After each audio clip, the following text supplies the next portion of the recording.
Imagine running on a treadmill at a fast pace. No matter how fast you run, how much energy you expend, or how long you stay on it, you never actually arrive anywhere. You are just working tirelessly to stay in the exact same place. This is the psychological reality for millions of people chasing wealth. We operate under the deep-seated cultural illusion that if I just hit $100,000, buy that dream car, or buy a bigger house, then I will finally be happy and satisfied. Yet human biology and psychology conspire against this. Within a remarkably short time, after achieving a financial milestone, our baseline of happiness resets. We adapt to our new higher standard of living, and the finish line moves further away. In an era of hyper-consumerism, social media comparison, and relentless economic pressure, understanding this endless cycle is the ultimate psychological unlock. Have you ever wondered where this invisible trap actually came from? The term Hedonic Treadmill was coined back in 1978 by psychologists Brickman and Campbell in their seminal paper titled Hedonic Relativism and Planning the Good Society.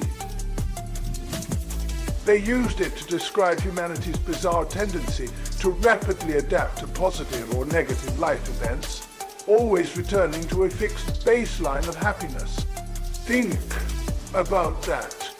You get the raise, you get the promotion, you buy the shiny new gadget, and within weeks, that massive spike in joy completely evaporates. You are back to your exact same emotional 0 point. We are biologically wired to desire the new thing, but chemically barred from staying satisfied with it. Let us look at the ultimate proof of this crazy phenomenon. One of the most famous studies in psychological history examined major lottery winners. What did they find out? Just a year or so after winning millions of dollars, their overall life satisfaction levels had returned to roughly the same baseline as non-winners. Yes, you heard that correctly. Winning the lottery does not fix your internal state permanently. Even crazier, paralyzed accident victims in the very same study had largely bounced back toward their baseline too. External circumstances changed drastically, but human adaptation is an absolute juggernaut. Money solves the immediate stress of poverty and buys essential security. But beyond that baseline, it completely loses its magical power to create sustained joy. We have all heard the famous saying that money cannot buy happiness, but science actually puts a hard number on it. Research from a famous Princeton study suggests that emotional well-being does increase with income, but it generally flattens out once basic needs and comfort are met. This magic threshold is often cited around $75,000 to $100,000, depending on where you live.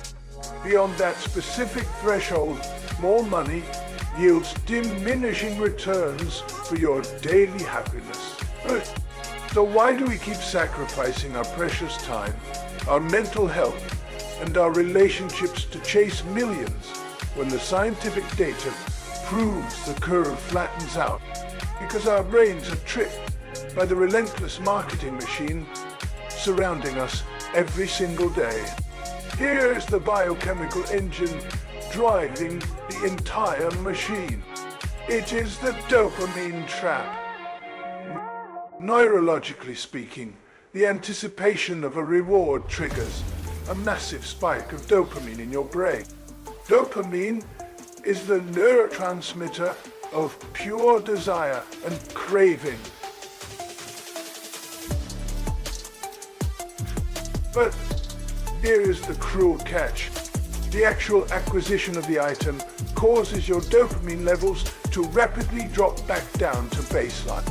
This chemical wiring forces us to eternally pursue rather than possess.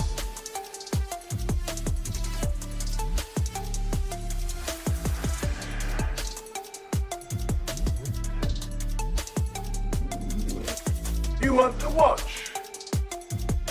You hunt for the watch. You buy the watch, and 20 minutes later, your brain is already whispering about the next upgrade. You are chemically enslaved to the hunt. The system is literally rigged by your own neurobiology to keep you running on that treadmill forever. Watch closely as lifestyle creep quietly destroys your financial freedom. As people earn more money throughout their careers, their spending automatically expands to match or even exceed their income. A modest raise leads to upgrading from a studio apartment to a luxury lot.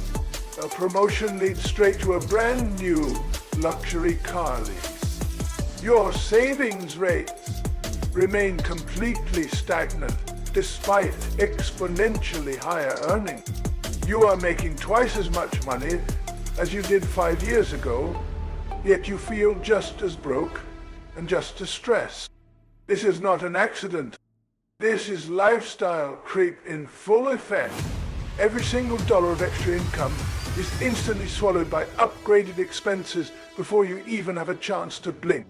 Now, add the ultimate accelerant to the fire. Modern social media has supercharged the hedonic treadmill beyond anything our ancestors could have ever imagined. In the past, your peer group was limited to your local neighborhood or your immediate co-workers. Today, your algorithmic peer group includes the top 1% of wealth globally, broadcast in high definition directly to your pocket 24 hours a day. You are constantly comparing your behind-the-scenes reality to everyone else's absolute highlight reel. This continuously shifts your perception of what normal actually is. A nice apartment feels inadequate when someone online is showcasing a private jet.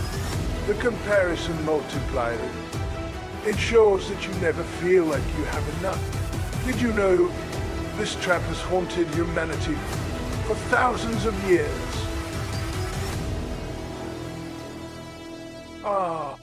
Long before modern consumerism, ancient philosophers like the Stoics, Epicureans, and Buddhists recognized that external wealth can never cure internal dissatisfaction. Buddhism explicitly teaches about tanha, the relentless thirst or craving that keeps us bound to suffering. Economist Richard Easterlin published data showing that while economic growth rises within a country over decades, happiness levels do not proportionally increase at all. This proves that absolute income does not equal long-term.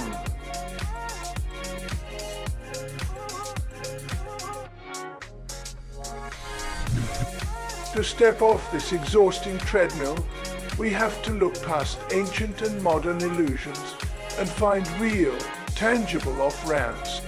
How do you finally step off the hedonic treadmill for good? You must execute a total paradigm shift.